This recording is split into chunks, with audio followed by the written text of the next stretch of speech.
sharp-eyed viewers may have noticed something that has gone away, and that was a single Republican yay vote. Yeah. It was in the column for most of our conversation. Right. It has vanished. We'll try to get some reporting on that. Secondly, Tulsi Gabbard, who was mysteriously missing all day, is in the chamber and has voted present. Claire McCaskill, what does that mean? That's just stupid. I have a pulse. I can fog up a mirror. I mean, what is the point? I don't know what this woman thinks she's a... We withhold the articles. Could you presumably withhold the articles for weeks until you get what you consider a fair trial? Well, again, we'll decide what that dynamic is, but we hope that the resolution of that process will be soon in the Senate. What do you consider a fair trial? What do you consider a fair trial? Cheryl, did you have one, Cheryl? Did you have a question, Cheryl? Did I have a question? Yeah. I do have a question. What do you consider a fair trial? What are you looking for? Are you looking specifically for witnesses, for documents? Well, let me tell you what I don't consider. Do you agree with the plan that Senator Schumer laid out? What I don't consider a fair trial. This is what I don't consider a fair trial. That Leader McConnell has stated that he's not an impartial juror, that he's going to take his cues, in quotes, from the White House, and he is working in total coordination with the White House counsel's office. Any comments, my colleagues, on that? Well, let me just say that obviously Senator McConnell, by that declaration, has said that he is so, as in effect the foreman of the jury, is working with the defendant's counsel. That's not fair. We'll have to see what else, but that's certainly an indication of an intention to have an unfair trial. We'd like to see a trial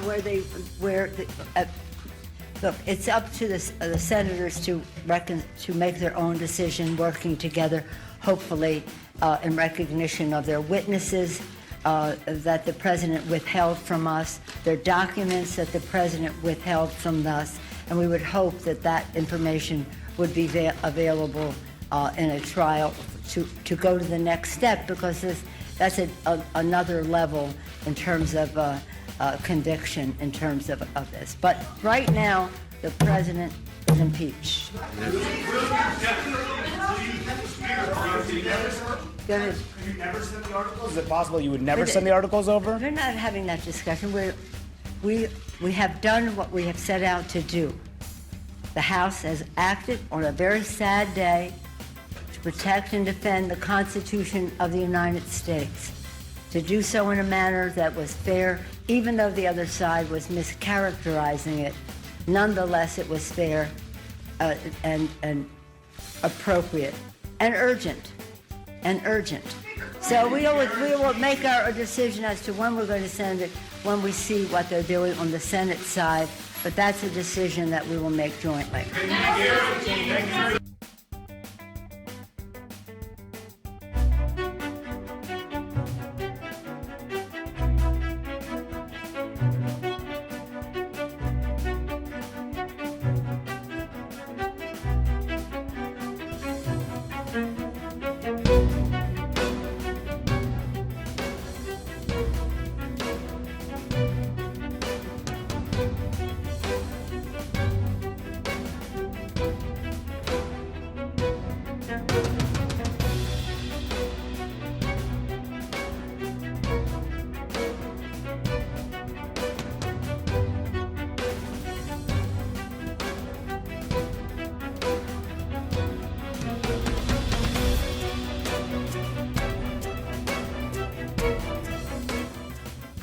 I am trying to give a pretty clear signal. I have made up my mind.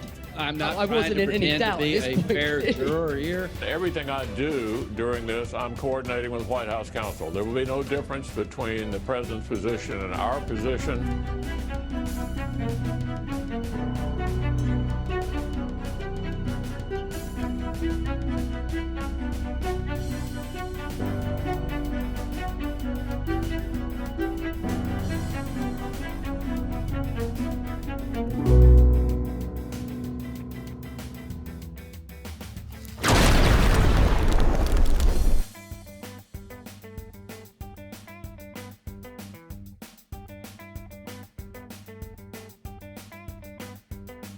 Let's say you've given up your law-abiding lifestyle to pursue a life of crime.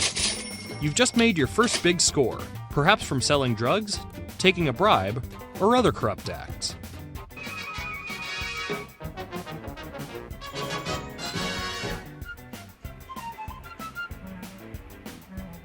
Oh, I just love the beach.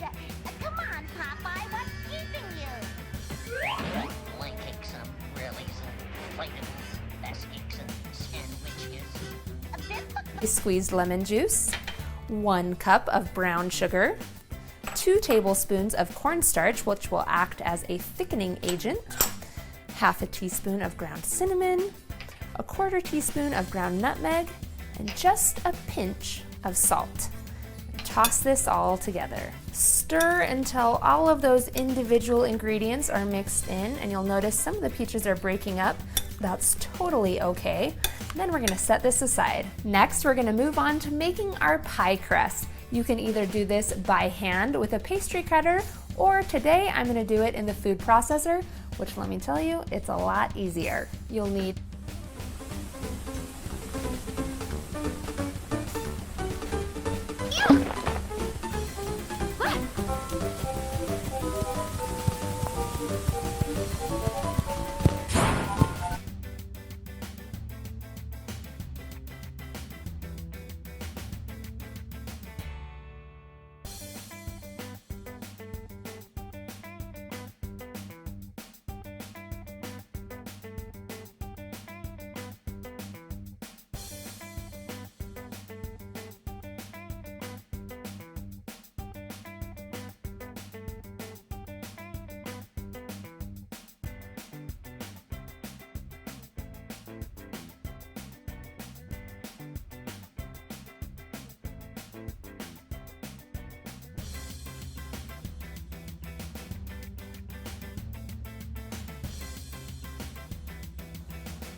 I'm reminded, of course, of Brexit here in the UK, where British people voted for something 3.5 years ago, and our politicians and our establishment and the elite decided that we got the wrong answer too. So they did everything they could to try and stop us. They virtually had an Acme cartoon about it because they threw pianos, grand pianos out the window. They exploded telephone boxes. They sent Gina Miller. They tried to change the law. Anything they could, they threw in our path to try and stop what we voted for. And of course, the same thing is happening right now, today, in America. This whole impeachment farce isn't real. Nobody's actually done anything wrong. There is nothing written nor proven that the president has done. This is just a way of the establishment of the Democrats having a little hissy-pissy fit because Americans were seen as getting the wrong answer when they voted for Donald. They've thrown Russia at it. They've tried to talk about his past.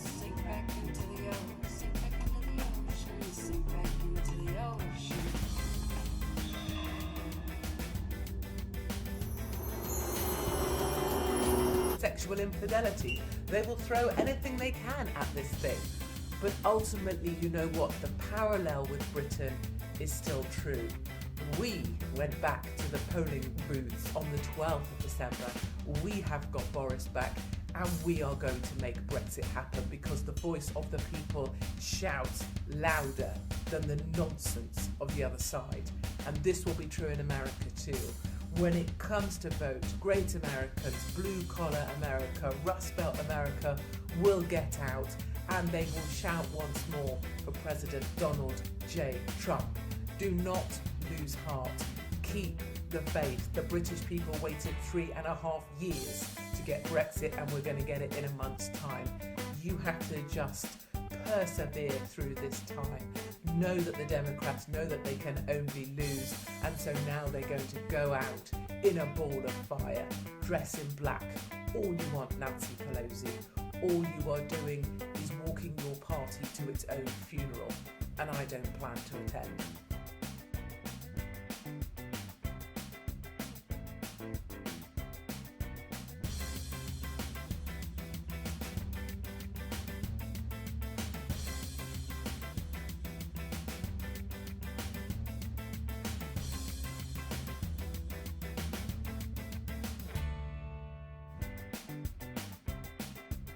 When you watch some of these people get up and speak today, they don't even listen.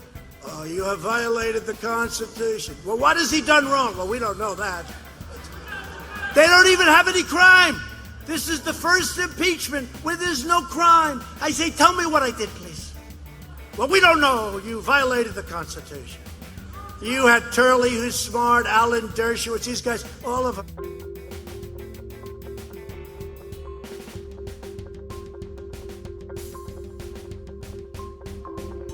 The explosion, known as forced or controlled magnetic reconnection, is triggered by an eruption on the sun, which causes tangled magnetic field lines to explosively snap and realign, shooting out particles and energy.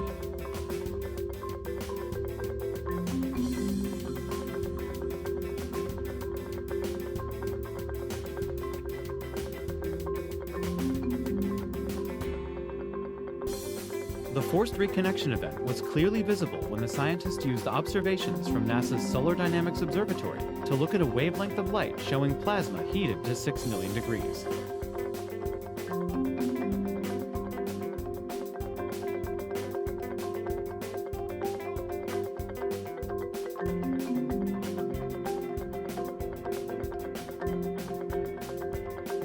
Scientists are continuing to look for more forced reconnection events. With more observations, they can begin to understand the mechanics behind the reconnection and how often it might happen.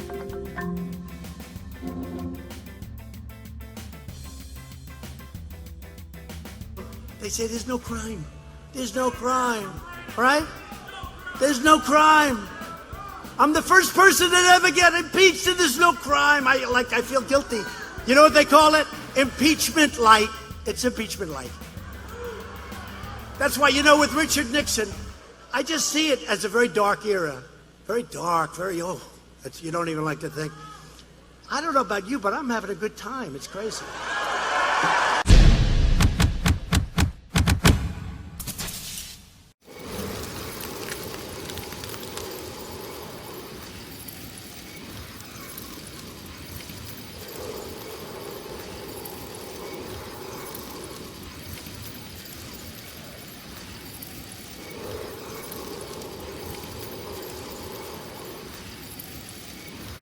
Article 1 is adopted.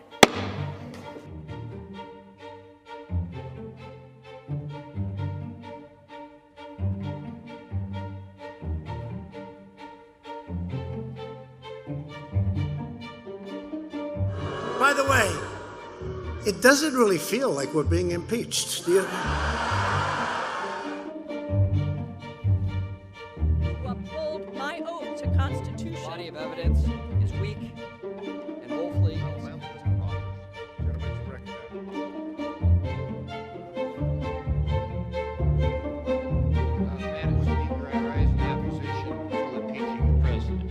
The first article charges that the president used his public office to coerce a foreign government into attacking his political rival.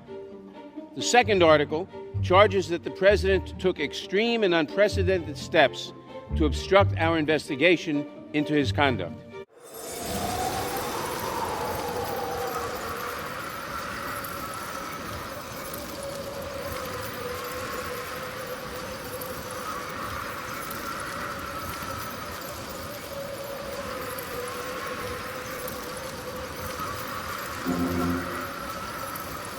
Taken together, the two articles charge that President Trump placed his private political interests above our national security, above our elections, and above our system of checks and balances. Invitation to Washington, you invited me, but I think I'm sorry, but I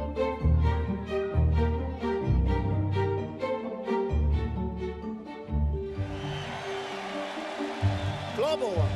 Impeachment. You know, our country's had actually many impeachments. You call judges and lots of many impeachments. Our Democrat colleagues have weaponized the impeachment provision of the Constitution to nullify the votes of 63 million Americans who elected President Donald J. Trump.